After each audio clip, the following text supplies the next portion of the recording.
The RTX 3080 Ti has now finally landed and is here to rival not only Nvidia's very own RTX 3090, but also AMD's quite impressive RX 6900 XT. However, there's something you clearly should watch out for. I've come across quite a few surprises, which I'll tell you about in this video. Today I'm happy to report back with a couple positive things, but also certain negative ones. To be exact, I'll be taking a look at the GIGABYTE RTX 3080 Ti Gaming OC 12G graphics card. We are dealing with some really hot wares here, which unfortunately, due to the massive chip shortages, still only can be had at disgusting prices. Since the current market situation still is out of control, I'm once more forced to rely on the MSRP, the manufacturer's suggested retail prices. According to those, Nvidia's RTX 3080 Ti would start at $1,199 US, at least the Founders Edition. But hey, that's a whopping $300 less than what you have to shell out for an RTX 3090 in theory, the GPU that pretty much was the only real flagship model of Nvidia's latest GPU lineup. A regular RTX 3080 on the other hand, according to the MSRP, can be had for $699. So it's fairly obvious the performance of a 3080 Ti should end up being closer to the one of an RTX 3090, which is what we've more or less expected. But what does the reality look like?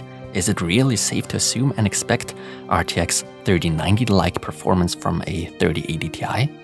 Needless to say, current street prices are simply disgusting. For such a 3080 Ti or a similar one, you'd be spending like $2,600 or $2,700. This is insane, but let's hope the situation will finally improve for us enthusiasts. A huge thank you goes out to what seems to be the even nocturnal Spartan GIGABYTE over at the hardware shop Equipper. Together with today's graphics card, he messaged me in the middle of the night and even got me a 3070 Ti. I really appreciate what he does. Thank you, GIGABYTE. Hashtag not sponsored. I've paid for all this with my own money. Now let's not waste any more time, let's get straight into the highlights of this particular high-end GPU. As for what comes included, nothing out of the ordinary really.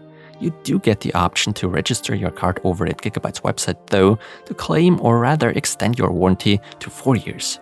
In terms of aesthetics, I like and dislike the design GIGABYTE has gone for. Something I can't seem to accept is the fact that the dimensions or rather the shroud is inconsistent. This results in two larger 90mm fans and a smaller 80mm fan. That doesn't exactly meet my taste, but that's a matter of preference of course. Unfortunately, the shroud is out of plastic, although I have to admit it's fairly robust. I'm happy to discover a metal backplate on here though, even with a bit of a cutout at its tail end to allow for air to pass through it. Noteworthy is the fact a dual buy switch is on board. We can switch between OC and silent mode. As with pretty much all halfway decent graphics cards nowadays, this model operates semi-passively too, meaning the fans automatically turn themselves on and off by demand. The one in the center though is spinning in the opposite direction to reduce turbulence. When it comes to noise levels, I'm happy to bring you good news. Even under full load on hot summer days, the noise levels are very pleasant, at least for me. Obviously, a lot of aluminum comes into play here. The aluminum heatsink construction also happens to be connected with a total of 7 copper heat pipes. To power that 32cm long graphics card, 2 8-pin power connectors are required. Of course, we are also getting a bit of RGB lighting on here. I find it to be fairly subtle, not too over the top. I like it. Okay, that's enough. What exactly are the differences between an RTX 3080 Ti and a 3090? Both make use of the same GA102 GPU. The 3080 Ti only comes with half the amount of video memory of the 3090, 12GB. But we are dealing with the faster GDDR6X type. 12GB are plenty actually, so this time around I'm not really complaining about it, even though AMD with 16GB is slightly more generous. The 3080 Ti boasts a slightly lower memory speed, as well as slightly lower numbers of shading units, as well as RT and tensor cores. Other than that, these two high-end models appear close to identical on paper. What about clock speeds? whereas the RTX 3090 by ASUS in the Tough Gaming OC edition clocks in at about 1770 to 1800 MHz.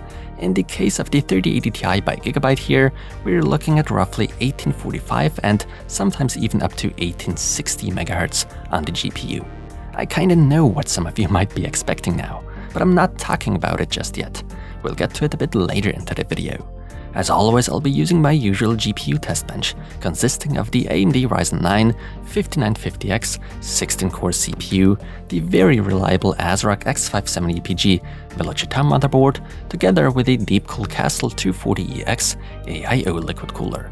A thank you goes out to Enermax for providing me with that immense Max Titan 1250 watt 80+ titanium certified power supply, just in case I run into any critical situations with my current PSUs when combined with those super power hungry GPUs nowadays.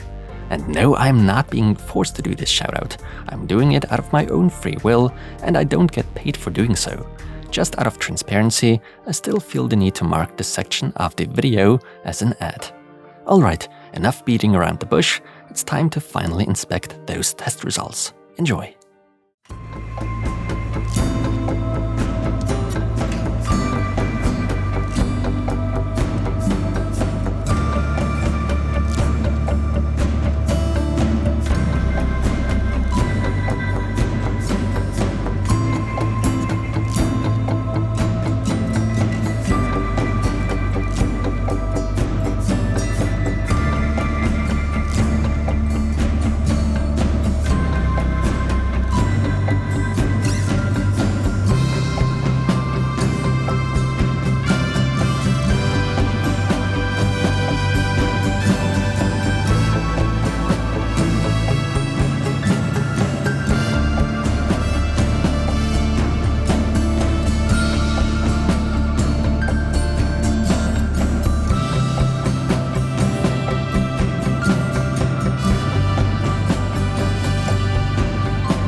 It has come to my attention that quite a few of you happen to hate the RTX 3080 Ti and others love it.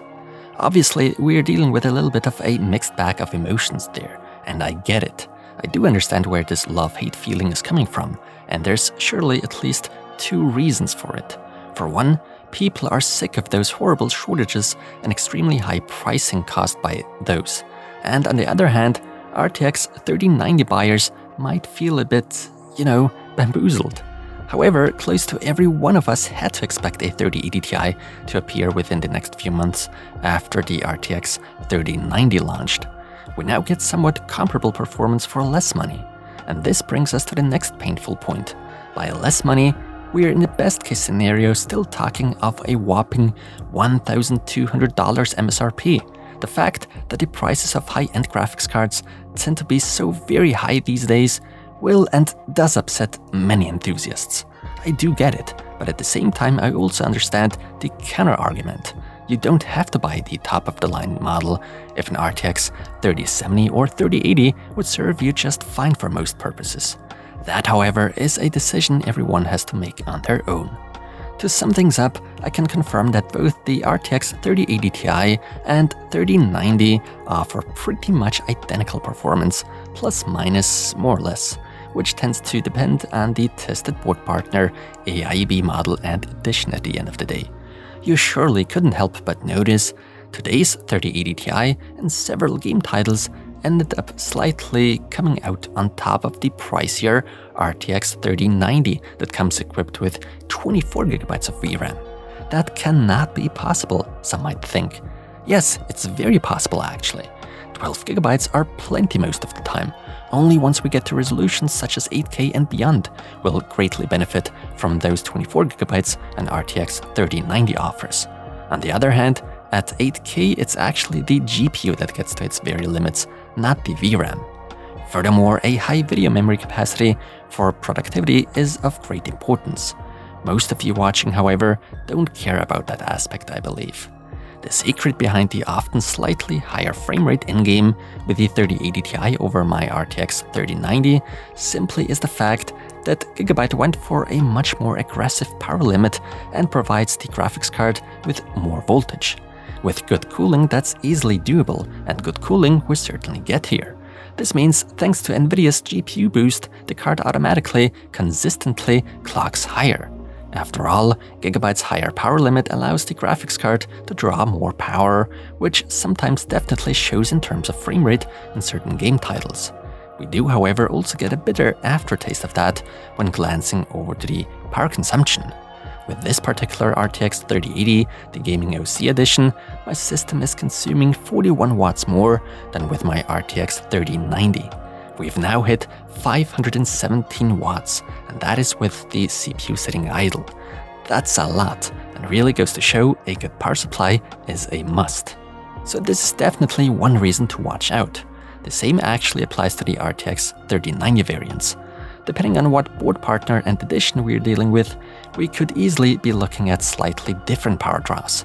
That's up to the board partners. They decide how high the power limit is set out of the box. Sometimes they go a little overboard. That does make production, or rather quality control, a bit easier though, since there now is a significantly higher number of those factory overclocked models in the production line that operate completely stable.